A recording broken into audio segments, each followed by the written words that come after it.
नमस्कार, आप देख रहे हैं न्यूज़ 24 5 की पंचायत में आपका स्वागत है। आपके साथ मैं हूं प्रत्युष खरे। यूपी में समाजवादी पार्टी में आज दिन भर दंगल चलता रहा। सुबह अखिलेश ने पार्टी का अधिवेशन बुलाया और 4 बड़े ऐलान कर दिए।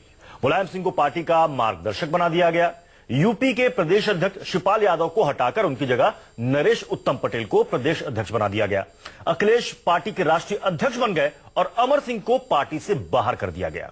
इसके बाद मुलायम के साथ पार्टी संसदीय बोर्ड की बैठक में शिवपाल और बेनी प्रसाद वर्मा पहुंचे और लेटर जारी करके अधिवेशन को असंवैधानिक करार दिया और रामगोपाल यादव को तीसरी बार 6 साल के लिए पार्टी से बाहर कर दिया। अब इस समय अखिलेश समर्थक नेता पार्टी दफ्तर पर हंगामा कर रहे हैं। वहां पर नरेश उत्तम पटेल के समर्थक पहुंचे हैं पार्टी ऑफिस पर कब्जा करने के लिए। 5 की पंचायत में आज हम बात करेंगे कि क्या अखिलेश की हो गई है समाजवादी पार्टी और क्या मुलायम अखिलेश की सुलह हो पाएगी। तमाम मेहमान हमारे साथ मौजूद होंगे, लेकिन उससे पहले हम आपको कुछ तस्वीरें दिखाते हैं और कुछ बयान दिखाते हैं कि नेताओं ने क्या कुछ कहा है। लेकिन उससे पहले बड़ी खबर आपको यह बता दें कि नरेश उत्तम पटेल जो कि प्रदेश अध्यक्ष बनाए गए हैं समाजवादी पार्टी के, अपने समर्थकों के साथ वो पहुंचे और खबर यह भी आ रही कि नरेश अग्रवाल को पार्टी से निकाल दिया गया है। नरेश अग्रवाल जो कि आज के अधिवेशन में अखिलेश यादव के बगल में बैठे हुए नजर आ रहे थे। जनेश्वर मिश्र पार्क में जो आज ये अधिवेशन बुलाई गई थी, जिसमें 4 अहम फैसले लिए गए थे। और उसके बाद देखिए इस वक्त की ये बहुत बड़ी खबर है, नरेश अग्रवाल जो कि पार्टी के वरिष्ठ नेता हैं, सांसद भी हैं, उनको निकाला गया। किरण मय को भी पार्टी से निकाल दिया गया है। क्या आपको बता दें, किरण मय नंदा जो कि पार्टी के राष्ट्रीय उपाध्यक्ष है, इनकी भी मौजूदगी थी उस मंच पर जहां अधिवेशन हो रहा था और जिस वक्त अखिलेश यादव और रामगोपाल यादव बड़े बड़े ऐलान कर रहे थे। किरण मय भी वहां पर मौजूद थे बतौर पार्टी के राष्ट्रीय उपाध्यक्ष। जबकि मुलायम सिंह यादव ने इस अधिवेशन से पहले ही एक खत जारी किया था कि कोई भी इस अधिवेशन में शामिल ना हो, जो भी इस अधिवेशन में भाग लेगा उनके खिलाफ कार्रवाई की जाएगी। और इस वक्त ये बड़ी खबर आ रही है कि नरेश अग्रवाल को पार्टी से बाहर कर दिया गया है, साथ ही किरणमय नंदा को भी पार्टी से बाहर कर दिया गया है।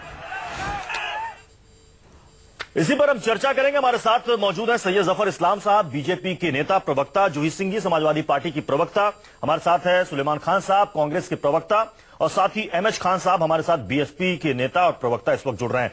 जूही सिंह जी, ये हर घंटे समाजवादी पार्टी में कुछ ना कुछ नया घटनाक्रम हो ही रहा है। अभी एक बात को लोग समझते हैं, तब तक दूसरी बात हो जाती है। राष्ट्रीय अधिवेशन हो गया, अखिलेश यादव राष्ट्रीय अध्यक्ष बन गए।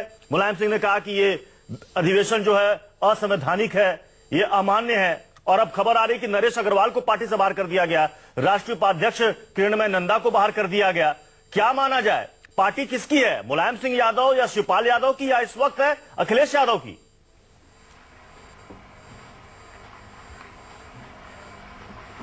कई बार माननीय मुख्यमंत्री ये बात साबित कर चुके हैं कि पार्टी किसके पीछे खड़ी है। एमएलए का समर्थन उनको पूरा था, विधायकों का समर्थक पूरा था। मुलायम सिंह यादव के अरमानों को पूरा करने के लिए हम इस देश प्रदेश में समाजवादी पार्टी को मजबूत करके उत्तर प्रदेश में हम माननीय मुख्यमंत्री अखिलेश यादव जो पूरे देश के नेता हो गए हैं, माननीय अखिलेश यादव जी, उनको हम सब लोग मजबूत करेंगे।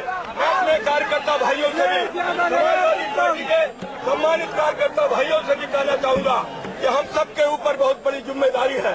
हम सब लोग जिम्मेदारी का पालन करते हुए अपने मुख्यमंत्री अखिलेश यादव जी के पद चिन्हों पर कि हम अपने परिवार को आगे बढ़ाने में और इस देश में लोकतंत्र की रक्षा करने का पूरा काम करेंगे।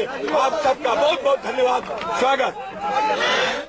नरेश उत्तम पटेल को आप सुन रहे थे, जिनको अखिलेश यादव ने पार्टी का प्रदेश अध्यक्ष चुना है, जो कि पार्टी दफ्तर में पहुंचे थे अपने समर्थकों के साथ। जूही सिंह जी, हम क्या माने या आप क्या मानती हैं, नरेश उत्तम पटेल को समाजवादी पार्टी का प्रदेश अध्यक्ष मानती हैं इस वक्त आज की तारीख में, या फिर शिवपाल यादव को?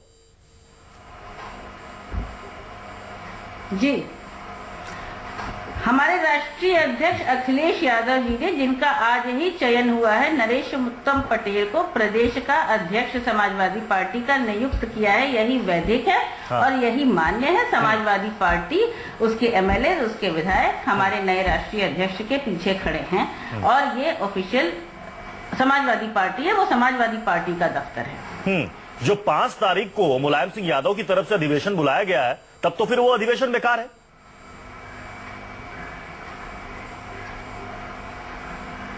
देखिए, वो हमारे संरक्षक, हमारे अभिभावक हैं। उन्होंने कोई भी पत्र किया, इशू किया, उस पर मैं न कोई टिप्पणी करूंगी, न करना चाहूंगी। अधिवेशन उन्होंने बुलाया है और 5 जनवरी को, वो तो ये कह रहे हैं कि अभी तक मैं पार्टी का राष्ट्रीय अध्यक्ष हूं और ये जो अधिवेशन बुलाया गया, ये अधिवेशन असंवैधानिक है, पार्टी के संविधान के खिलाफ है, इसलिए इसकी कोई मान्यता नहीं है कि कौन राष्ट्रीय अध्यक्ष बन गया, कौन यहाँ पर प्रदेश अध्यक्ष बन गया। मैं इस पर भी कोई टिप्पणी नहीं करूंगी, क्योंकि आज का अधिवेशन संविधान के अनुसार हुआ है। राष्ट्रीय कार्यकारिणी वहां थी, कोरम वहां था, हमारे डेलीगेट्स वहां थे, लोगों ने साइन किया और तब राष्ट्रीय अध्यक्ष का चयन हुआ। और ये संविधान में समाजवादी पार्टी के, जितना मुझे समझ में आता है, लेकिन संविधान में है। दूसरी बात ये कि ये पॉलिटिकल पार्टी है, भारत का संविधान नहीं है, सारी पार्टी। आज की तारीख में जूही सिंह ये कह रही है कि पार्टी के राष्ट्रीय अध्यक्ष अखिलेश यादव है और जो अधिवेशन हुआ वो संवैधानिक है, इसको असंवैधानिक नहीं बताया जा सकता। सुलेमान खान साहब, ये बताइए कि अब ऐसे हालात में हम ये मानकर चलें कि अखिलेश यादव के साथ कांग्रेस जो है साथ खड़ी है, क्योंकि खबरें भी आई थी कि कांग्रेस ने कहा था कि अखिलेश यादव के साथ मेरा पूरा सपोर्ट है, आपका ही नहीं बल्कि आरएलडी का भी। देखिए, सबसे पहले तो मैं आपको ये कहूं कि कांग्रेस पार्टी का ये मानना भी है और जाहिरी तौर पे भी कांग्रेस पार्टी इस बात को करती है कि ये समाजवादी पार्टी का, किसी भी राजनीतिक दल का ये आंतरिक मामला है, ये उनका इंटरनल मैटर है। हम उसमें बोले या कोई टिप्पणी करें, ये हमारे लिए मुनासिब नहीं है। भाई, ये तो इनकी पार्टी का नहीं बल्कि ये परिवार का झगड़ा है, पिता या पुत्र का या भतीजे का और चाचा का, इस तरह का विवाद है। वो अपने आप उसे सुलझाएं। परसों विवाद हुआ, कल उस पे सुलह हो गई, आज फिर कोई बात हो गई, ये वो खुद सुलझाएं। कांग्रेस पार्टी का ये मानना है और नारा भी दिया है कांग्रेस पार्टी ने अपनी कैंपेन में, 27 साल यूपी बेहाल, और बिना जाति और धर्म से ऊपर उठ के कांग्रेस पार्टी इस चुनाव में उतरेगी। हर सीट पर कांग्रेस पार्टी का प्रत्याशी तैयार है। अकेले उतरेगी जी, या वही समाजवादी पार्टी के साथ? पूरी बात तो सुनिए, आप सवाल नहीं पूछते। हर सीट पे कांग्रेस पार्टी का प्रत्याशी तैयार है। हमारे जो संभावित प्रत्याशी हैं वो फील्ड में जा चुके हैं और अपने चुनाव की तैयारी कर रहे हैं। जहां तक आपका इससे पहले जो सवाल था कि ये अटकलें लगाई जा रही हैं कि कांग्रेस पार्टी अखिलेश यादव के साथ है या अलायंस होगा, तो इस तरह की कोई बात नहीं है और इस पे मैं यहीं पर पूर्ण विराम लगा दूं। बात नहीं है, अभी नहीं है ना, कभी पहले थी ना अब है। कांग्रेस पार्टी 403 सीटों पे चुनाव के लिए तैयार है। सारे कैंडिडेट उसके सारी सीटों पे चुनाव लड़ेंगे और जो हमने राहुल गांधी जी ने और कांग्रेस पार्टी ने किसानों के दर्द को उठाया है, उससे चुनाव लड़ेंगे। ये कह रहे हैं कि अखिलेश यादव के साथ मिलकर चुनाव नहीं लड़ेंगे? नहीं, ऐसी कोई बात ही नहीं, ना कभी हुई ना है। यानी कि कांग्रेस का कोई लेना देना नहीं है अखिलेश यादव की पार्टी के साथ ना। चलिए, कांग्रेस ने अपना स्टैंड कांग्रेस पार्टी अकेले चुनाव मिलकर चुनाव नहीं लड़ने। एक बात ये आ रही थी कि हो सकता है कि अगर सदन में फ्लोर में अगर अखिलेश यादव को जरूरत आन पड़ी तो कांग्रेस और आरएलडी उसके साथ खड़ी होगी वहां पर। हो सकता है, कल को क्या हो सकता है ये तो देखिए, राजनीति में दरवाजे कभी बंद नहीं होते, पॉसिबिलिटीज हमेशा बनी रहती हैं। आज के कांग्रेस पार्टी तैयार है। सैयद जफर इस्लाम साहब, आप कैसे देख रहे हैं समाजवादी पार्टी के इस दंगल को? क्योंकि सबसे बड़ा इल्जाम शिवपाल यादव ने यह लगाया था रामगोपाल यादव पर कि बीजेपी से मिलकर वो सब कुछ करवा रहे हैं, बीजेपी ही पार्टी को डैमेज करवा रही है। दंगल बोला आपने, चंबल बोला? जो इस तरह की इंडिसिप्लिन तो चंबल में देखी जाती थी। एनीवे, मैं बहन जूही जी से पूछना चाहता हूं कि ये नाटक कब तक चलेगा? प्रदेश की जनता के इमोशन से कब तक खिलवाड़ करती रहेगी? ये किस तरह का नाटक है? देखिए, देश विदेश में भी अब आपके प्रदेश का नाम बुरा हो रहा है। ऐसी फैमिली जो पावर के लिए प्रदेश की जनता को ढकेल दिया है। नहीं, ये बताइए कि प्रदेश की जनता आपके लिए सेकेंडरी क्या टर्शरी हो गई? और नहीं, अरे आप पिताजी मान ही नहीं रहे, चाचा जी मान नहीं रहे, प्रदेश की जनता के बारे में कुछ कह नहीं रहे। भाषण में उन्होंने जनता की एक भी तकलीफ को एड्रेस किया है। बहन जूही जी, घरों में झांकने से बहन जूही जी, ये बताइए, आंकड़े दे दीजिए। जनता ये बताइए, नहीं तो आपसे पूछ रहे कि ये नाटक कब तक चलेगा? प्रदेश की जनता त्राई कर रही है और आप आज जो है अपने किस चीज के लिए लड़ाई, ये बता दीजिए, ये बता दीजिए, ये बताइए बहन जूही जी। वैसे जफर साहब, ये आपकी पार्टी का एक विशेष चेहरा और रूप है और चरित्र है कि आप स्थिर सरकारों को अस्थिर करते हैं। जैसे आपने कांग्रेस पार्टी की उत्तरांचल और अरुणाचल सरकारों को स्टेबल सरकारों को अनस्टेबल किया। यह आपका चरित्र और चेहरा है भारतीय जनता पार्टी का कि कांग्रेस पार्टी की उत्तरांचल और अरुणाचल की सरकार को आपने अनस्टेबल किया, फिर सरकारों को अस्थिर किया। तो यह आपका काम है। आप डॉक्टर एम एच खान में भी करें। डॉक्टर एम एच खान का रुख करना चाहूंगा। डॉक्टर एम एच खान साहब, डॉक्टर एम एच खान साहब, ये जो समाजवादी परिवार में, समाजवादी पार्टी में जो दंगल मचा हुआ है, इससे सबसे ज्यादा खुश कहीं ना कहीं बीएसपी होगी, क्योंकि जितनी ज्यादा समाजवादी पार्टी के अंदर ये दंगल बढ़ेगा, लड़बाजी होगी, उसका फायदा ऐसा लगता है कि बीएसपी को होगा, जैसा बीएसपी भी कहती है। एम एच खान साहब, नहीं देखिए, ये जी मैं ये कह रहा हूं कि इनके पार्टी का अंदरूनी मामला है। ये क्या झगड़ा करें, क्या लड़ाई करें, शिवराम गोपाल यादव जी आप माननीय मुलायम सिंह के फुटबॉल हो गए हैं, एक किक मारते हैं दीवार पे जाते हैं, फिर आते हैं, फिर एक किक मारते हैं दीवार पे जाते हैं, फिर आते हैं, फिर एक किक मारते हैं दीवार पे जाते हैं। अरे एक कोई निर्णय इन लोग नहीं ले पा रहे हैं। मैं दूसरी बात कह रहा हूं कि आपको जनता ने पूरा मैंडेट दिया था 5 साल का, 4 साल आप झगड़े में, 1 साल आप पूरा झगड़े में निकाल दिया आपने। कानून व्यवस्था चौपट हो गई आपकी, कहीं कोई खड़ा नहीं है, किसी के बाद रोज बलात्कार हो रहे हैं। अब मसला ये नहीं है, मसला ये है कि आपको जो जनता ने मैंडेट दिया था वो जनता ठगी महसूस कर रही है अपने आप को कि हमने ऐसे व्यक्ति को क्यों दिया जो आपस के परिवार के ही झगड़े में मिटा जा रहा है। अब एक योजनाएं ठीक से नहीं चालू हो रही हैं, योजनाएं आधी अधूरी चल रही हैं।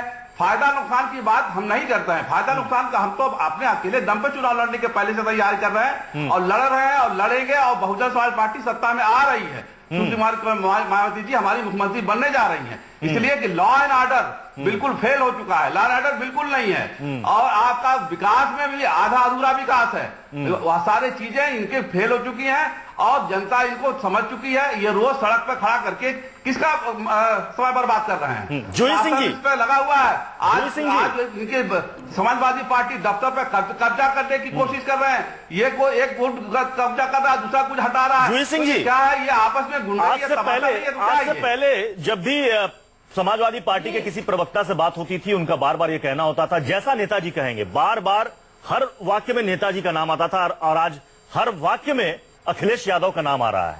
क्या माना जाए कि पार्टी, आपने कहा कि पार्टी के राष्ट्रीय अध्यक्ष अखिलेश यादव हैं, उनको मार्गदर्शक बना दिया गया है। मार्गदर्शक का मतलब कि बुजुर्गों को घर में जो जगह दी जाती है, उनसे फैसले पूछ कर लिए जाते हैं, कई बार फैसले सुनाए जाते हैं कि हमने ये फैसला ले लिया है। तो क्या मुलायम सिंह यादव की ये स्थिति हो गई है?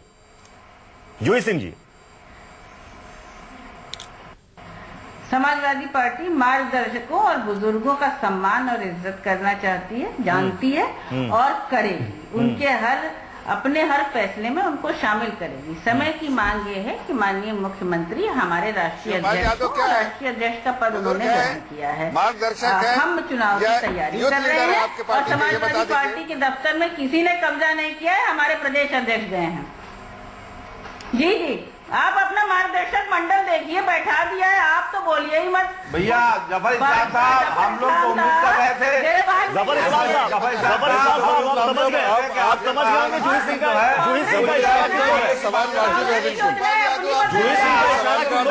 आप समझ गए होंगे कि मार्गदर्शक मंडल की बात आई, ये आप देखिए, तो आप समझ गए होंगे कहाँ इशारा है इनका। ये बताइए, ये बताइए मालामाल होने के चक्कर में क्या लड़ाई है? आखिर मुद्दा क्या है? मालामाल होने का या पावरफुल होने का क्या मुद्दा है? प्रदेश की जनता जानना चाहती है, प्रदेश की जानना चाहती है क्या दिक्कत है? आखिर क्या बात है?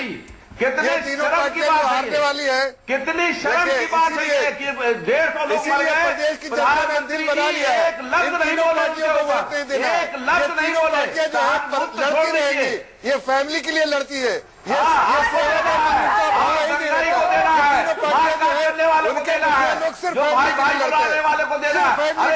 आपको पता चल जाएगा।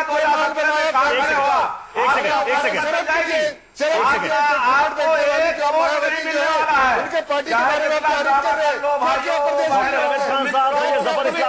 एक सेकंड, जूही सिंह जी एक बात बताइए, अगर 5 तारीख को अधिवेशन होता है, अधिवेशन में कई प्रतिनिधि नेता उसमें शामिल होते हैं, और मुलायम सिंह यादव ने जैसा कि आज के अधिवेशन को असंवैधानिक बता दिया है, वैसी स्थिति में क्या होगा? खबरें ये भी आ रही कि हो सकता है कि रामगोपाल यादव चुनाव आयोग पहुंचे और हो सकता है कि इधर से शिवपाल यादव भी चुनाव आयोग पहुंचे। ऐसे में तो साइकिल का निशान किसको मिलेगा, ये बड़ी दुविधा हो जाएगी। या तो दोनों के सीज हो जाएंगे, फिर आप अलग अलग चुनाव चिन्ह पर लड़िएगा। कैसे लड़िएगा? आधिकारिक रूप से भ्रम की स्थिति नहीं होगी? आपको लगता है कि आपके वोटर होंगे? क्यों लड़ेंगे भाई? आधिकारिक रूप से हमारे बहन जूही जी आधिकारिक रूप से हमारे राष्ट्रीय अध्यक्ष एक बन मिनट चुके जूही जी, हैं। देखिए वो जो अगर भी साइकिल बुलाएंगे रखिए अधिवेशन तो उसमें हम एक छोटा जाएंगे। सीट बना लीजिएगा बाकी कांग्रेस के माननीय लिए। नेताजी सुबह शाम दोपहर खबर रात साहब, आप छोटी सी कांग्रेस की जगह फिक्र मत जाएगा। करिए। जाएगा, आपका तो जो राष्ट्रीय उत्तर अधिवेशन प्रदेश में नहीं और होगा। पूरे मुल्क में तो आपका जो हाल होने वाला है, आपको छोटी सीट भी नहीं मिलेगी कांग्रेस को कहीं। साइकिल में छोटी सी जगह, छोटी सीट हाँ। चाहिए। अच्छा, अरे आप फिक्र मत करिए, हम समझ सकते हैं आपकी तकलीफ। जो आपका हाल बिहार में हुआ है वो तकलीफ आपकी हम समझ सकते हैं। और जो आपने नोटबंदी करके मुल्क में 125 भारतीयों को जरूरत है को शहीद कर दिया इस नोटबंदी से, और जो किसानों को परेशानी हुई है और मुल्क के आम आदमी को परेशानी हुई है, इसका जवाब आपको यूपी के चुनाव में भी मिलेगा, गुजरात के चुनाव में भी मिलेगा, पंजाब के चुनाव में भी मिलेगा, उत्तराखंड के चुनाव में भी मिलेगा, और जितने भी आगे चुनाव आएंगे उसमें भारत की आवाम आपको इसका जवाब देगी। हमारी फिक्र मत करिए आप। इनके लिए आपका एक स्पेशलिटी है, भारतीय जनता पार्टी की एक स्पेशलिटी है कि स्थिर सरकारों को अस्थिर करते हैं। अभी इस टाइम बहुत कुछ है कि समाजवादी में आपस में लड़ाई हो रही है, इन्हें मौका मिल गया। झगड़े में झगड़ा बढ़ाने का काम भाजपा करती है, क्या मौका मिल गया? आप कर रहे हैं? अभी करेंगे, हमारी फिक्र मत करिए, हम चुनाव पूरा अकेले लड़ेंगे। प्रदेश की जनता मरा चुकी है। खान साहब, मैं फिर से वही सवाल दोहराऊंगा। आप जाइए तो चुनाव में यूपी में जबरदस्त मालूम चलेगा, लोग खड़े हैं आपका इंतजार कर रहे हैं। घमासान मचा हो तो इसका सीधा फायदा विपक्षी पार्टियों को होता है। अब ये बताइए, आप कह रहे हैं कि बीएसपी शुरू से अकेले लड़ते आई है, अकेले दम पर हम लड़ेंगे, अकेले दम पर हम सरकार बनाएंगे। ये बात कांग्रेस भी कहती है, ये बात बीजेपी भी कहती है, लेकिन सबसे ज्यादा फायदा किसको होने वाला है? अहमद खान साहब, नहीं देखिए, नहीं देखिए मैं बता दूं, बीजेपी गठबंधन में है, बीजेपी मत बोलिए, एनडीए बोलिए, एनडीए और उत्तर हम प्रदेश में भी एनडीए है, ये अकेले नहीं है। आप जाइए जरा यूपी में, 4 दल मिले हुए भारतीय हैं, जनता भाजपा पार्टी ना के बोलिए। कैंडिडेट्स यूपी में जाएंगे तो उन्हें एहसास होगा कि लोग ऐसे उनका इंतजार कर रहे हैं। हर चौराहे पे तैयार खड़े हैं, उत्तर प्रदेश में लोग हर चौराहे पे तैयार खड़े हैं। आपकी जो जबर साहब, आप ही होके आइए, 3 दल का 4 दल आप ही होके आइए, देखिए लोगों में कितना गुस्सा है आपके खिलाफ। जाइए, आपको एहसास होगा। अभी आप खुद बोलिए, जब चुनाव शुरू होगा तब आपको अंदाजा होगा। समाजवादी पार्टी का चेहरा तो क्लियर है, अखिलेश यादव। बीएसपी का चेहरा क्लियर है, मायावती। कांग्रेस की तरफ से चेहरा साफ नहीं है कि कौन वहां पर सीएम कैंडिडेट होगा। नहीं, हमारा डिक्लेयर्ड है। वही हाल आपके बीजेपी का है। शीला दीक्षित जी हमारी कैंडिडेट है। बीजेपी की तरफ से बीजेपी, हालांकि उसमें भी लोगों ने कहा बाद में कि हो सकता है कि नाम बदल दिया हम जाए। आपसे कह रहे थे शीला दीक्षित हमारी पार्टी से सीएम डिक्लेयर उम्मीदवार होंगे, लेकिन आप अपने आप को नंबर 1 पे मानते हैं, नंबर 3 पे मानते हैं? नंबर 1 पे हमने फिर कहा। जफर इस्लाम साहब, आपके पास तो बीजेपी का कोई चेहरा भी नहीं कांग्रेस का है। उम्मीदवार जो है वो रोज दिल्ली में पड़ी रहती हैं, बीमार रहती हैं। अरे आप परेशान मत होइए, बसपा के प्रवक्ता परेशान ना हो, आप अपनी तैयारी करें। आपके सीनियर लीडर पार्टी से भाग रहे, मौर्य साहब आपकी पार्टी से चले गए, बहुजन समाज पार्टी के विधायक भाग रहे। फायदा कराते हैं। चलिए, समय की कमी है, इस चर्चा को यहीं पर समाप्त करना पड़ेगा। जूही सिंह, समाजवादी पार्टी की प्रवक्ता, उन्होंने कहा कि ये अधिवेशन बिल्कुल संवैधानिक है और हमारे राष्ट्रीय अध्यक्ष अखिलेश यादव है, और उन्होंने जो फैसला लिया है प्रदेश अध्यक्ष बनाने का नरेश उत्तम पटेल को, तो वो भी सही है। वो हमारे प्रदेश अध्यक्ष हैं, जैसा राष्ट्रीय अध्यक्ष कहेंगे वही पार्टी को मानना पड़ेगा आज की तारीख में। एक छोटा सा ब्रेक, आप देखते रहिए न्यूज़ 24। 5 की